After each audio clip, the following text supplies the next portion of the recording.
Welcome to the third edition of Metamorphosis webisode session. And today we have come up with very interesting topic: is social media harmful for kids? So other day I've been having a lot of conversations with the parents. I've been just asking them, how the lockdown is going on along with their kids. So most of them they're saying that my kids have been spending a lot of time on social media. They've been using Snapchat, they've been using Instagram, they've been talking about their lifestyles on Facebook, Instagram, and all. Then the parents have been asking me for certain suggestions or recommendations that is social media really harmful, or do you think that it is actually giving the exposure? I thought, why don't I bring in some parents, students, and also social media experts to this platform, and have a very insightful conversation, so that the parents can gain a lot of insights towards this. And today, we are live with more than 300 plus audience. There are parents, principals, students. They all have been watching these episodes. Once again, I should thank all the panelists for joining this topic. And we have Mr. Rahat Achanta, who is the moderator of today's session, and he's also running an enterprise called Fruitaholic. Who will be driving this panel. We have Mr. Devang Mehta, who is the partner at Antil Ventures and also parent of our student Shreya Mehta. Welcome, sir. Welcome. Thank you for joining the panel today. Thank you. Have super rock star Mr. Kritik, who who uses social media a lot, and also who is a budding entrepreneur who has a lot of ideas, and he shares his insights towards social media. We have a social media expert here, Ms. Binay Dulani. Thank you so much, Binay, for joining the panel today. She's working with Densu Web Chutney as a creative director, and she'll be giving a lot of insights towards how this entire social media is shaping up. And once again, thank you so much for joining the session. Rahat, over to you. Hello everyone. Hi Devang, hi Binaifar, and hello Kritik. How are you? Hello. I'm doing good, Mr. The lineup of this episode is very interesting. First of all, I've seen all of you guys' profiles, and I guess it's a right mix to actually discuss the harmful effects of social media, as the topic suggests. So I would like to give a preamble to this discussion before we start off, in order to set the context right. So, when I've heard the topic harmful effects of social media on kids, the topic is so broad so that it somehow injects a lot of thoughts in everyone's minds. So, in order to streamline the discussion a little, first we'll actually discuss about what social media is and its impact, and then later we could probably discuss whether the impacts are harmful or not. And before that, we also would discuss about the etymology of harmful. So what exactly do we mean to say harmful? And probably then discuss as to how to overcome the harmful effects, if there are any. And to start off with, we all know that the world has seen a new order of late, and for the last 6 months, the usage of digital and social has been unprecedented. And we are in such a phase that all of us are really struggling to adapt to the change, and we have done that by a good extent. But over here, one of the most influential and the most affected category is kids. And how this entire digital transformation, in which social media is a very big part of it, how is it actually changing the mindsets of kids, or how is it shaping the future of, or the lifestyle of kids? And I've got a lot of stats as to how social media is impacting, or the usage of social media is impacting everyone, leave alone kids. So a British journal says that about 70% of increase in social media screen time, with respect to kids. And parents and kids, who are the major stakeholders, both of them have got varied views. And again, one of the researchers say that 60 to 70% were actually concerned with the increase in the usage of social media, whereas kids on the other hand, think that social media is a necessary evil. So, since we have kids and the experts and a parent on board, let us just hear from you guys as to what your thoughts are. So we can start off with Mr. Devang. Devang, thanks a lot for joining in the episode. So if you can start off with, what are your perceptions about social media as a whole, and how is it shaping of late in the last 6 months? Sure. Thank you for having me again. So in lieu of this discussion, I broadly break social media into two. One is, let's say, Facebook, Instagram, and some other sites where people, tend to be more expressive.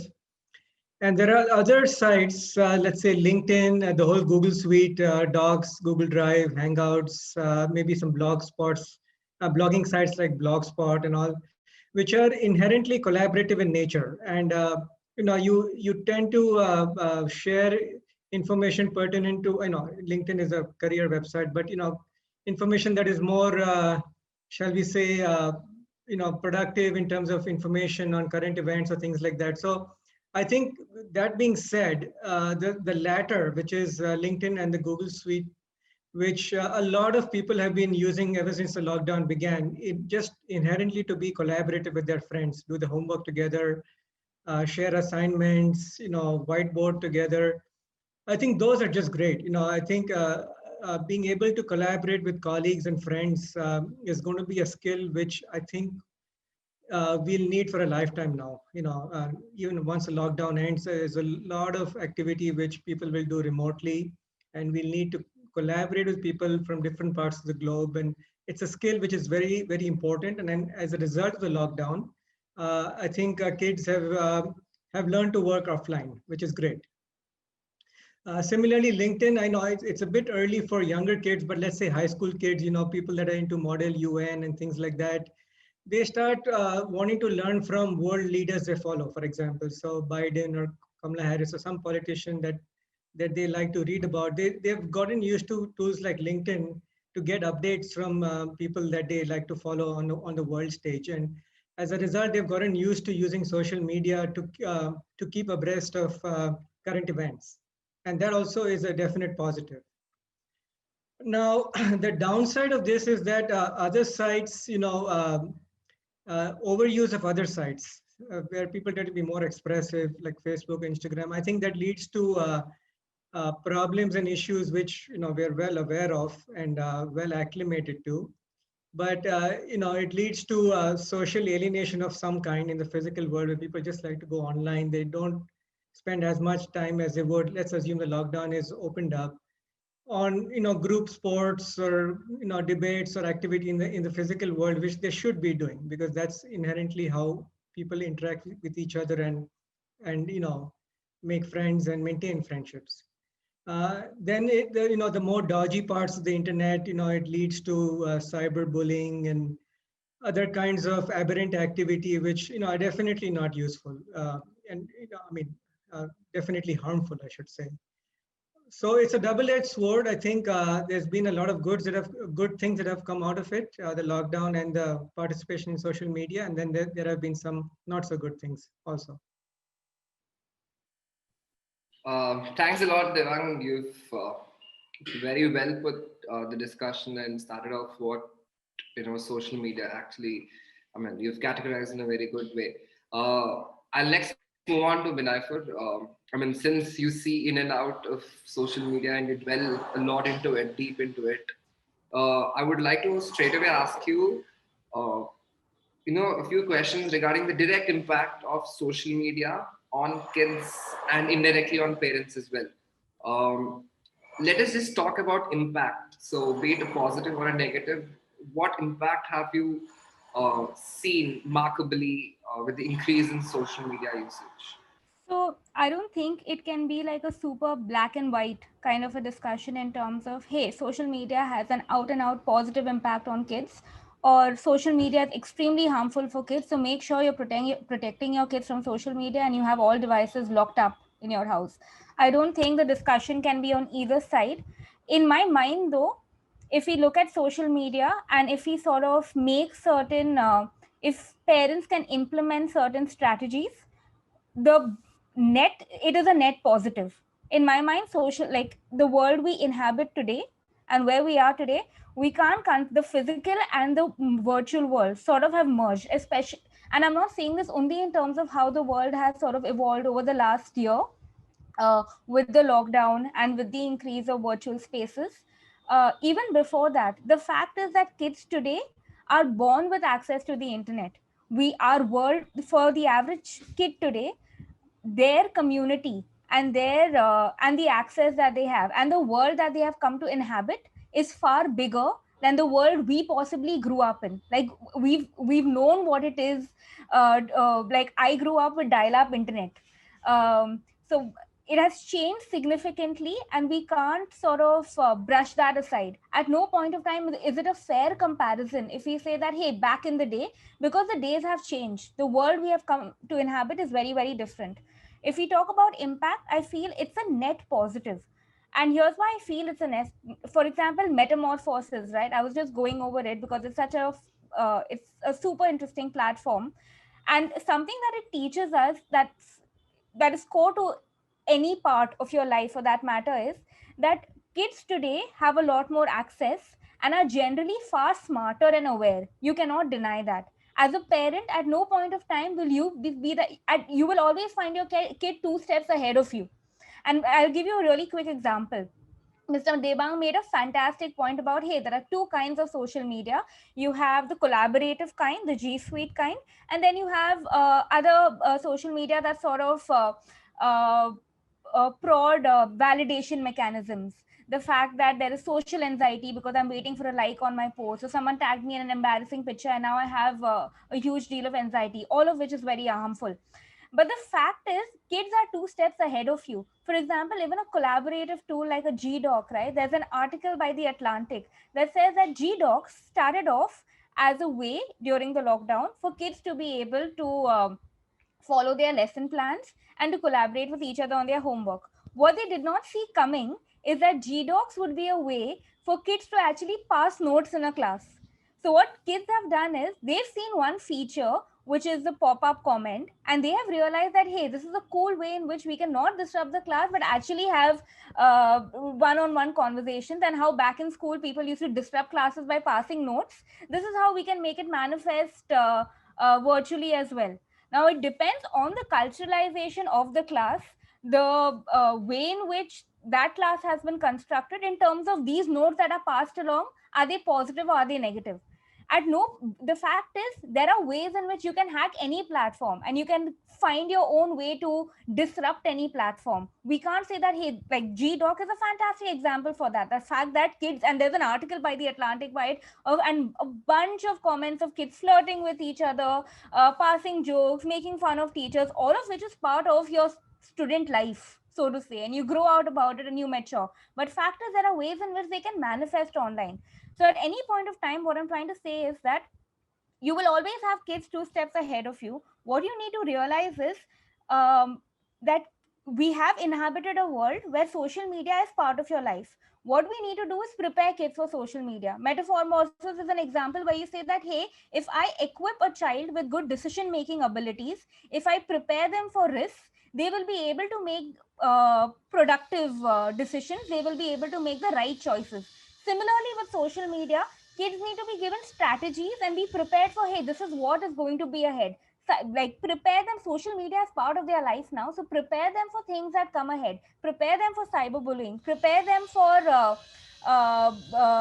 about trust and security and the importance of security online, and sort of teach them ways in which they need to manifest themselves on social media. Just to conclude, a big part of a child growing up is culturalization, right? As part of nurturing, you teach kids to respect elders. You teach kids in terms of how you form. There's a way in which they have playtime and they sort of build relationships.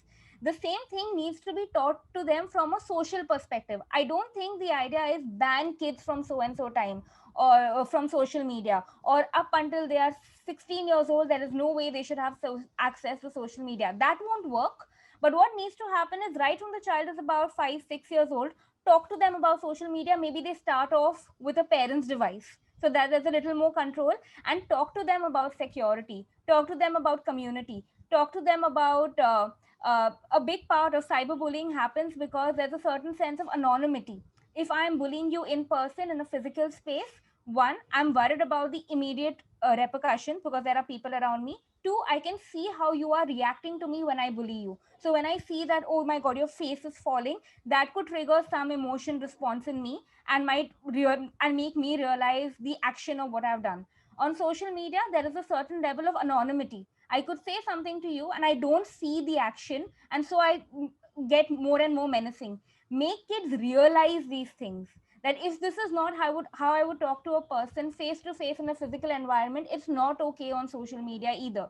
Prepare them for this reality because this is the world they inhabit. And I feel if we do that, social media in terms of impact is only a net positive. And I'm thinking, and through the course of this chat, maybe we can talk about specific episodes, etc., that prove this. Thanks, Vinay, for that was quite elaborate. And the point that you've said brings me back to the days when my parents used to say that what are the hurdles that I would be facing in the real world. For example, when I go at night or when I be naive in front of others. So they tell me what is going to happen. But now all this tuition is going to go virtual. Exactly. It's So part of preparing you for life. It's nothing. It's pretty much the same because this is the world you are in. absolutely, very well said. And let us now go to the man of the hour, Kritik, who is an avid social media user and probably has his own points of view. Kritik, and I just want to discussion. Not shoot a specific question to you.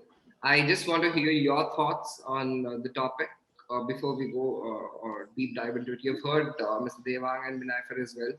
So I just want to hear your views and how are you taking up the new order of the world?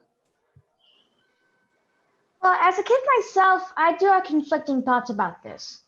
But in my personal view, social media can be both a tool and a weapon. It can be both bad and good. On one hand, it can allow you to share information, connect with others, and find new things, maybe even help find your interests. But on the other hand, well, there's cyberbullying, there's impressionability. So I would say, yes, it can be dangerous, but only when unsupervised.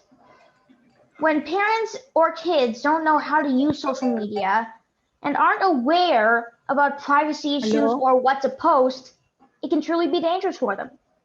But if they Audio? are taught by their parents Acha, okay. to use social media and how to restrict your posting, then it can be a tool for learning and establishing your interests. Kritik, I'm sure that you use a lot of social media, a lot of media across the platforms. And if I may have to ask you, which social media or medium do you use the most? Well, I mostly use Instagram. All right. So the reason why Binaifur and Devang I asked Kritik is because he's the quintessential kid who uses the social media, who's just getting into the bigger world. And what I thought was, or what I've observed was, over a period of time, people or the audience choose a specific social media. For example, there was a time when Orkut was rampant. There was a time when things have shifted to Facebook, and now people are thronging Instagram. So, probably the platform is changing, but the kids are getting adapted to the new order of the social media. And what I've also observed is it's getting really hectic and rampant in terms of their presence across social media and the amount of time they spend on social media. So I would want to ask Devang about, what do you think, or is there any ideal time to be spent on social media? Yeah, so there's an ideal amount of time that needs to be spent in social media, and that needs to be monitored by parents. So one way of answering that is that clearly overuse is not good, and I realize it's a subjective term. What constitutes overuse or correct usage, but clearly addiction of any kind, especially to more expressive social media, where the activity naturally lends itself to events that might cause angst or jealousy, or I mean, any kind of emotion that is not within the range of what should be in a child's life, is wrong. Even for so called correct social media, for lack of a better word, like LinkedIn or Google Suite and all, I think the issues still pertain, that excessive screen time and uh, things like that cause known problems to eyes and posture and things like that. So that also should be controlled. So I think the right amount of time is most important. And even within that time, I think parents should be cognizant and careful of privacy settings. That's really important. So when you share something on social media, right, you should know exactly who is viewing it. Is it your friends? Is it second degree connects? Is it open to the internet? I mean, one should really be careful about what you're sharing and with whom is being shared, because it just sometimes it goes into the wrong hands, the wrong eyes, and then uh, issues crop up from there.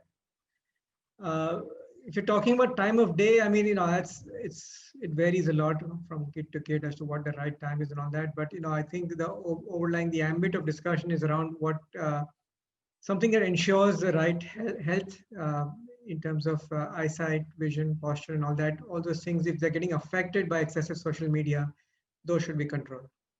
Right, Devang. I mean, you've also quoted, the likes of people following a few personalities like Kamala Harris and a few other political personalities. And of course, getting kids involved, at a younger stage in the various world politics or the different diplomacies will definitely increase their views and their stands as well. The one thing that I would want to ask Binay for is that kids see actually what all the personalities post, and it's a known fact. We can't deny the fact that they don't get influenced. They do get influenced by these posts. For example, one of the biggest leaders of the world inciting violence, because of which a social media had to take down the account. I mean, there are instances where the leaders of the world or the country purposely incite a few things, and the kids in the gist or in the spur of the moment tend to get carried away by these kind of posts. So how do we regularize, or how do we nurture? Because Vinayfa was telling about how to nurture the kids.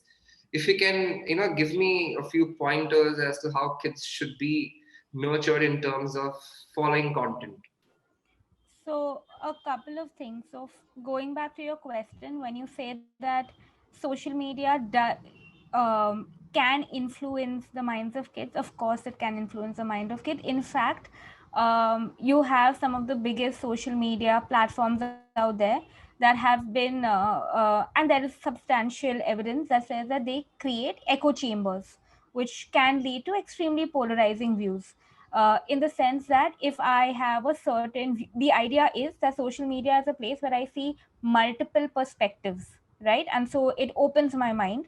But what happens is when it becomes a space where I go for a confirmation bias, it could lead me to having more polarizing views about a certain community. It could lead to it could just work as a confirmation bias that makes me as a person an extremist, which is a definite danger. And of course, this is to say that social media, and this is accepted by multiple platforms as well, that it is not perfect. There are a lot of things that algorithms that they need to be a lot more nuanced. That is going to be a work in progress, and yes, that is harmful. As a result of which, kids need to be a lot more. Parents need to be a lot more vigilant as far as this is concerned for kids. When you say that, but how can we protect them? What role can parents play? What role can society at large play? So twofold. One is the onus lies on the platforms itself. There needs to be, as consumers, as parents, we need to expect better from platforms. The reason why these platforms are popular is because we make the daily active users, right? Facebook boasts of having 2.7 billion daily active users every month. We are the ones who make it. It is for us to hold these platforms responsible. Conversations about echo chambers, conversation about privacy for kids. Facebook has come up with a messenger for kids, which helps parents sort of be a lot more vigilant, and it has far better security and safety uh, uh, what do I call them, tools. So that is one part of it, holding them responsible, being part of that conversation, seeing and sort of raising these questions out there. So platforms know that, hey, this needs to be part of their design.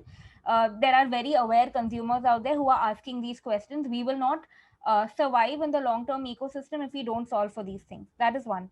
The second part of it is parents itself. Like, for example, you don't know, for any parent, right? And while I'm not a parent, I have a very close and intimate relationship with my parents. And ever since I was in school, when I came back from school, I knew that, hey, these are two people I can trust. If I screw up, I can go to my parents and say that, hey, I screwed up over here, and I can have an open conversation. I don't need to hide things from them. I can have an open conversation for them, which means that just like you come back from school and you talk about, hey, how was school today? And what did you learn about in different lectures? And what do you talk about with your friends? And anything that stood out today. Similarly, a conversation at the end of have more open conversations, which means for a lot of parents, this might put them out of their comfort zone, which means that after your kid, if you know that they have like a certain time that they spend time on their social media apps, talk about, hey, so what did you check out on social media today? Tell me about the trends that are in vogue. So what do you think about this? Oh, you came across this post, super interesting. Or you like this influencer, what do you like about them? But do you think this is right? No, but think about it. If this has to happen to you, what would you feel about it?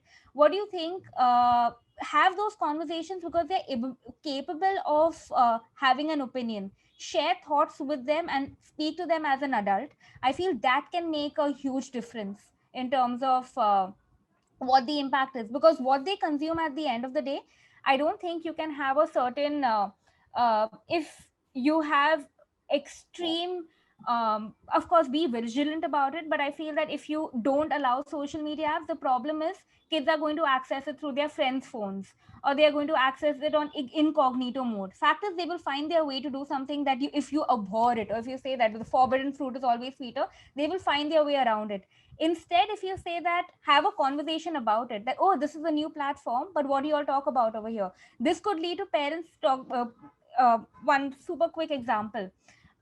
We created an internship program as Dentsu Web Chutney during the lockdown, which was a virtual internship program. And we were wondering, hey, how is this going to pan out? Because we had interns, extremely young teenagers and above, from across India, part of this internship program. And the first thing that happened, and we said that, hey, once they all join the channel, we are going to have this icebreaker of sorts. We didn't have to do that, because once they all got together, the first thing that was initiated by one of them, and the youngest in the batch, was, hey, can we all drop our personal pronouns? This is something that we need to normalize. Let's not assume that everyone, that it's he, him for males and she, her for females, which is a very evolved, fantastic conversation to have and to create a very inclusive space.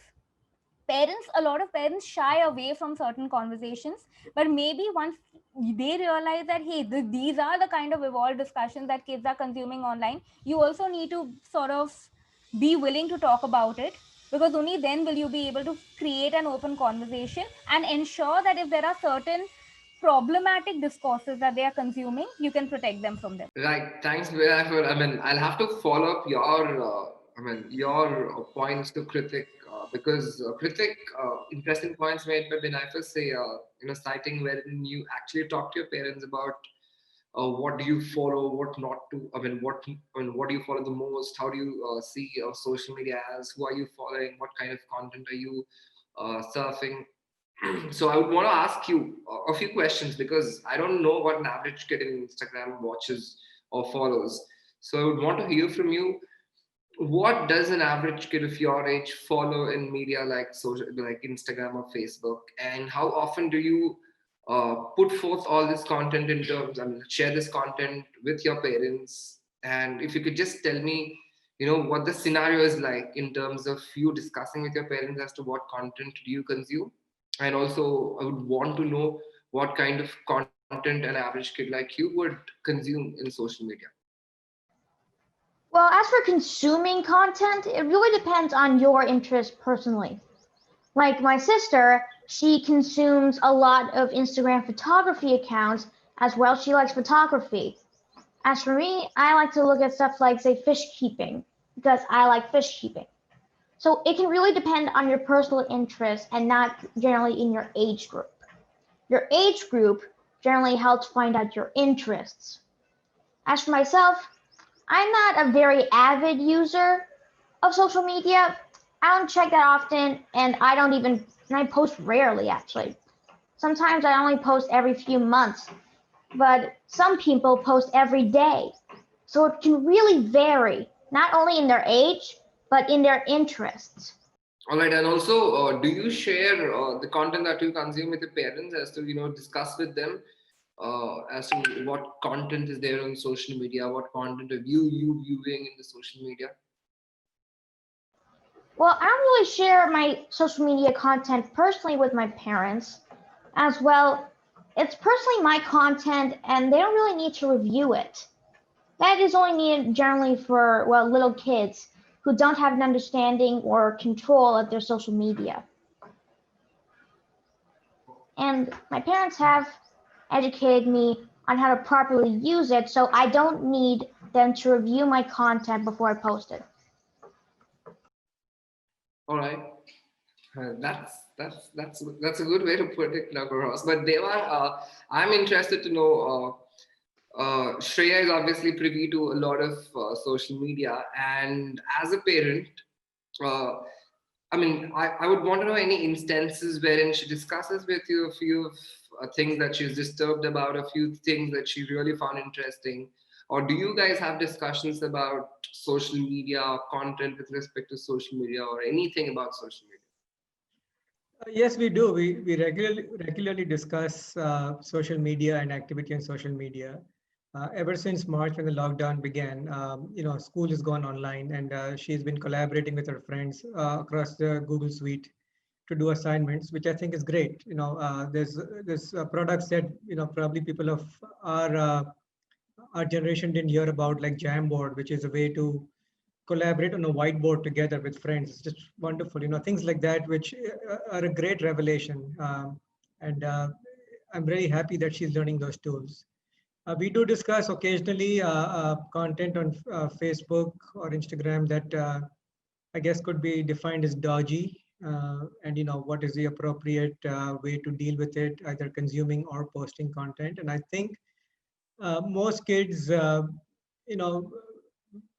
with time realize what is the threshold of activity which is appropriate for their age and things like that. So there's again many tools that kids have taken to during the lockdown, like blogging, like Blogspot is another social media site where you can express your thoughts on issues, and then friends can comment on it or guest blog or things like that. So again, another instance of a really pleasant way of using social media to interact with your friends at times where physical interaction is limited, to say to the least.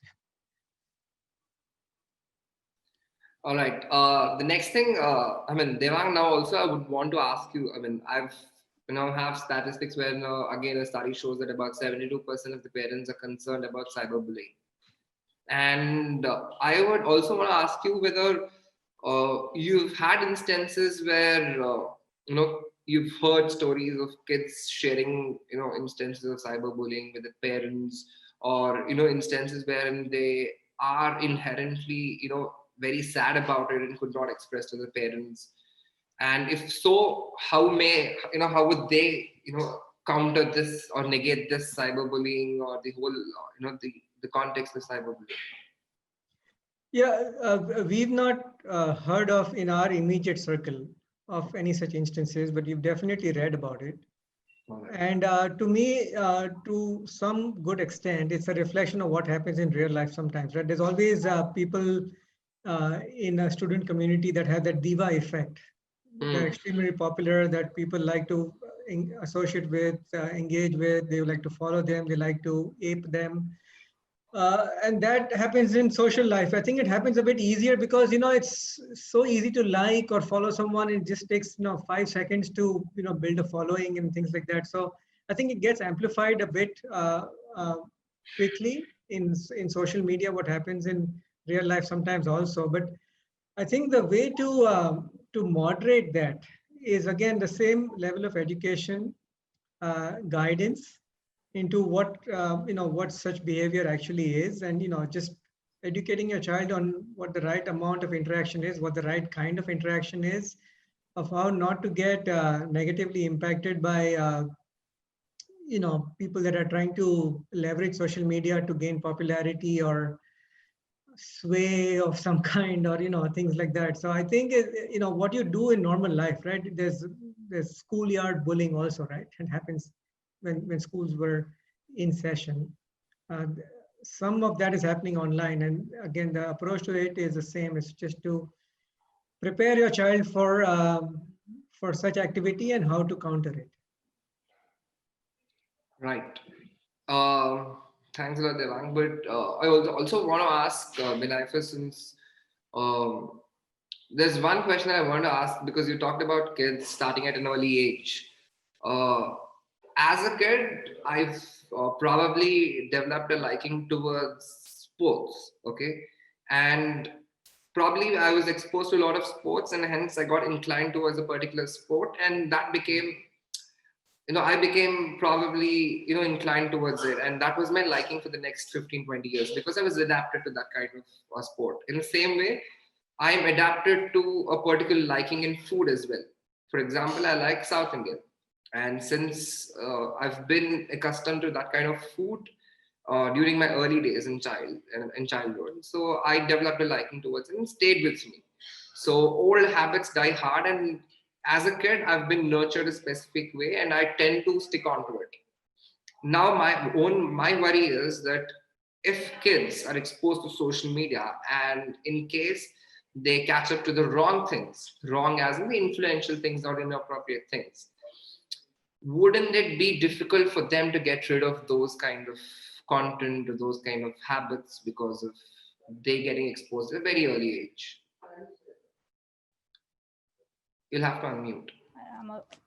I have had my I was on mute moment. Every virtual discussion needs to have one of those. But yeah, going back to your question, I don't like when you talk about like any kind of addiction, of course, is bad. There's no, so if a kid is the problem with social media is a problem if it comes in the way of your everyday functioning.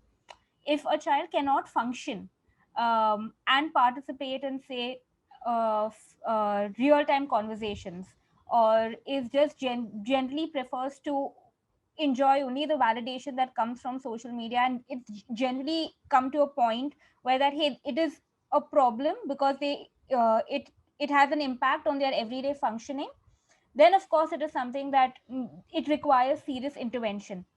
When you say that whilst growing up there are a lot of habits that you inculcated, sports, as part of your culturalization, and all of that have made you who you are. Social media in many ways can have a very positive impact in that perspective if done right. For example, if a child, because the thing is the person doesn't just live on the internet, it's just that internet is part of virtual and physical is now part of their overall being, and they traverse the two, and how they toggle the two becomes important. It is not to, so if a child is interested in, say, gets involved in a little league or gets involved in any kind of sports club as a child, social media can be a great way in which find a community of other enthusiasts, where they share tactics with each other, where they keep each other motivated. So that can in fact have a very positive effect on the overall the scene, because now there's a physical place where they go and play, and now there's a virtual much larger community that they participate in, where they share tactics, where they keep each other motivated, where they discover things about the sport in itself, and all of that can be supremely fantastic. Now when we say that, hey, there are certain negative things that they get hooked onto, and I'm trying to say, like, what could be a negative thing that they get hooked? Give me an example. Like when we say that there's a negative. You're on mute. Yeah. So probably when someone has a lavish lifestyle and someone who would want to show off. No, I get it. Would, I get it. So, for example, if there's a child, if they see someone, a big part of social media is social monitoring, and kids do it. If adults do it, kids do it too. It's just you put the best version of your life out there, and if they see a kid holidaying somewhere wearing certain kind of clothes, and suddenly that becomes a need gap, that hey, even I want to have these things. And if they come from means that cannot afford it, or they don't have the ability to rationalize whether this is needed or not needed, and they cannot have a conversation with any trusted adult to be able to sort of get over this, that becomes problematic. But again, fact is, it's not that this doesn't happen in the physical world. Like Devang said, it's a reflection of that. For example, kids could go to school and see some kids walking in with trolley bags or other fancy things and having devices, etc., and not have that. But then it comes down to one, considering your child. Like, I feel what we often don't realize is kids have a fantastic ability to rationalize. And if you speak to them as an adult, they will be able to understand, and they have perceptions. And if you can speak to them in that, they have the ability to be able to rationalize things, understand what is right and wrong. Like Kritik said, right, no one in his family really needs to monitor what he puts out there, because he's well informed. An important conversation was had when he was onboarded onto those platforms. Now he is an entrenched and responsible user of this platform who absolutely needs no intervention. Similarly, for kids, like, social media can be a fantastic place. For example, imagine a lot of kids who are discovering themselves, and especially conversations about their sexual orientation. Like, it could be a safe space for kids from the LGBTQI community who otherwise feel that they don't have someone in their immediate physical environment to talk to, but they find people who have similar lived experiences as themselves. That makes them realize that hey, they are not lonely, they are not alone in this. There are many others who feel that this is absolutely normal. And that in fact can be a fantastic way in which, like, they are brought up, because there are so many confusing things. You don't feel you have someone around you can talk to, and suddenly you find people having lived experiences like that. That is a fantastic, like, that is the benefit of social media in terms of being exposed to certain lifestyles, certain language. Like, these are things in which they would be exposed to in the physical environment as well. Of course, it's exaggerated by 1000x on social media, and therefore there's a greater need to have conversations about it, help kids rationalize and believe that they have the ability to. I feel it starts there. Right, right. Thanks a lot, Vinay. Kritik, one thing I want to ask is definitely there. There, if not you, there are few people who did face the harmful effects, or not so pleasant effects of social media. And if you could share a few instances where people felt, you know, disgruntled on the usage of social media, or if you had an instance in your life where if you faced some kind of unpleasant experience in social media which you thought that shouldn't have happened. Well, Mr. Achanta, personally, I haven't had any problems with the other side of social media, and I don't know anyone who has had that bad side, but I do know that bad side can be very terrible to someone's life. It can be such a bad influence. It can cause them to go into depression. It can cause them to be suicidal, and so much more can be caused by that. Cyberbullying and other stuff that happens on social media, that bad side, it can be very harmful. All right, Kritik, when I meant bad side doesn't necessarily mean, someone getting mentally affected, or, in terms of depression, but small things. For example, let us say someone who becomes lethargic and stops going outside for play. Let us say someone getting hooked onto, let us say something that shouldn't have been, for example, a lifestyle that is not appropriate. So do kids get accustomed or get addicted towards that kind of lifestyle which is not appropriate? So you've had instances in real time wherein you've seen your friends or probably yourself getting addicted to a few things. Well, I myself aren't addicted to social media, but yes, social media can be very addictive to kids.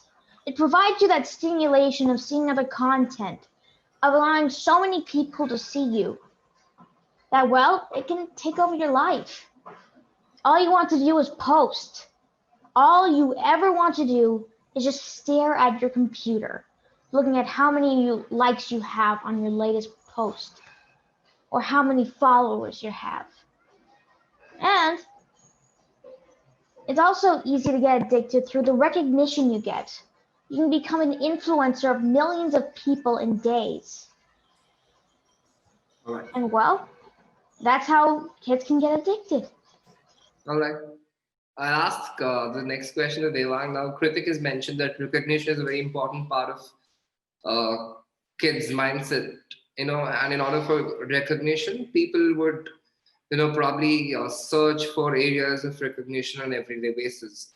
And again, this can go in a positive and a negative way as well. So how do you think, how important is recognition to kids? And as he has mentioned, Kritik has mentioned, being an influencer or getting the number of views or opinions about themselves. For example, I jump off a cliff and I would want more likes and more comments on my post as to what people think about it. So how is this going to pan out to kids? And how is this going to affect kids' mindset as to, how they are going to take it forward? Yeah, I think recognition is important. It's a part of it, but I don't necessarily think it's always a driving factor. It sure is an integral part of it, but I think the idea of having a larger community, as Binaifar mentioned, and sharing information and emotions and experiences is also important. Going back to the same example, let's say you follow a world political leader, like for example Kamala Harris, who's fairly interesting to many Indian Americans globally, right? When there isn't social media, you're restricted to people in Mumbai, in your school, in your building, in the immediate neighborhood. Now you can connect with Indian Americans globally, US, Australia, UK. Can talk about the growth of Indian Americans in US political life, for example. It's impossible without social media. So I think that the need for forming like-minded communities with people that are physically separate from you is also extremely important. And I think that's one key reason why people go online, just to discover and nurture these friendships and associations. Yeah. All right. And I just want to have closing, quotes or remarks on, the effects, because we have discussed at length. We have seen the downsides, we've seen the upsides of social media, and we all agree that social media is a necessary evil, because you can't ward off the negative sides of social media. But we all can strive to have regularizations and controls, and to put and processes put in place in terms of, let us say, parents nurturing the kids, or the onus is on social media, as Binaifar mentioned, to regularize the content. One quick fix, where we can pacify the harmful effects of social media, if Binaifar, Kritik, and Devang respectively can share to the people who are viewing, as to how we can pacify the harmful effects of social media, if there are any.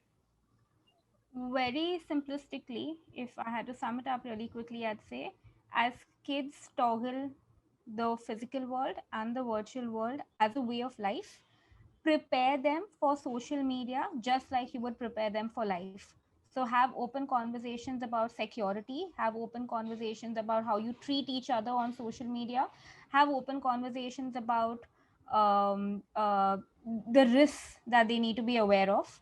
And once you enable them with all the information that they need to have, and the code of ethic that they need to sort of display on social media, and have these conversations when they are younger, uh, I believe the younger generation is the smartest of all and will be able to toggle these worlds and create a great balance. Kritik? I agree with Ms. Benifer. It is very true that parents should be able to nurture and educate their kids on how to not make social media a habit, and how to make sure it doesn't become an addiction and it doesn't take over their life. For example, someone should be able to explore, but they shouldn't be able to explore all the time. As well as, parents should teach kids about self-control. They should be able to know how to not make social media a habit, like I have. I haven't checked social media that often, so I don't always see how many followers I have, how many likes my post has. So I don't try and make my life, my social media, into a habit or an addiction. But since social media is a social tool, it's a good tool. we should be on it and we should be able to post quite often. So I would just say, teach your kids about self-control and teach them how to not make their social media addiction. As if they find out on their own, if they just find out everything, like, oh my goodness, this new thing, I can get so much recognition on this, then it's properly able to become an addiction. So teach them and they won't become an addict. Good to hear that. Devang, you would want to take the last one? Yeah, I think I just echo a lot of what has been said by everyone throughout the session. I think as long as social media acts as a good enabling force for the right way to interact with your friends, with your acquaintances, with your classmates, to share legitimate, important, and relevant content, and to do it more effectively, it's a good interaction. It should be definitely encouraged. Any other activity which is questionable in nature should be closely monitored and restricted.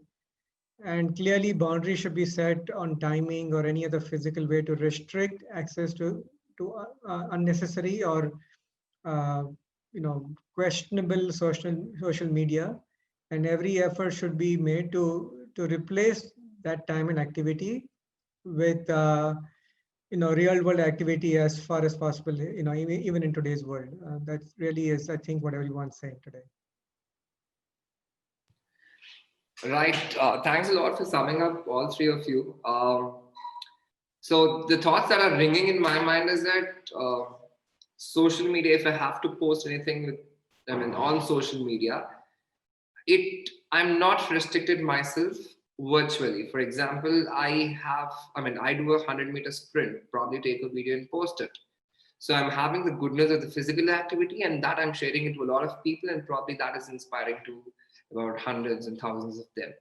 So I guess it's, probably the order would be in such a way that people would try to show their physical interactions and their probably the physical activities and very good thoughts on social, about the society, about the world, and then probably post it on social media, where it doesn't restrict people virtually, but also will help them interact physically, because that is what I perceive people would be doing in order to inspire others. Because Vinayfa was mentioning that same, and Kritik was also mentioning the same, and Devang was also telling the effects and impacts of social media. So again, to sum up the discussion, as all of you guys have mentioned, the net effect of social media is the net positive, because we do have the harmful downsides of social media on children, but not to get swayed away by all of them. And probably the advantages are on a higher side, and probably if we can scale up that advantages, I guess we would be the harbingers of the new order of the world in terms of social media usage. Because of late, we all do agree that professional and social life is not so different right now. It is becoming a very integral part, because whatever we're discussing in social media, in Instagram or in Facebook, has some kind of impact on our professional life as well, or we're discussing some kind of professional life on social media as well. So the discussion has panned out in such a way that social media has a net impact on kids, especially that they're young.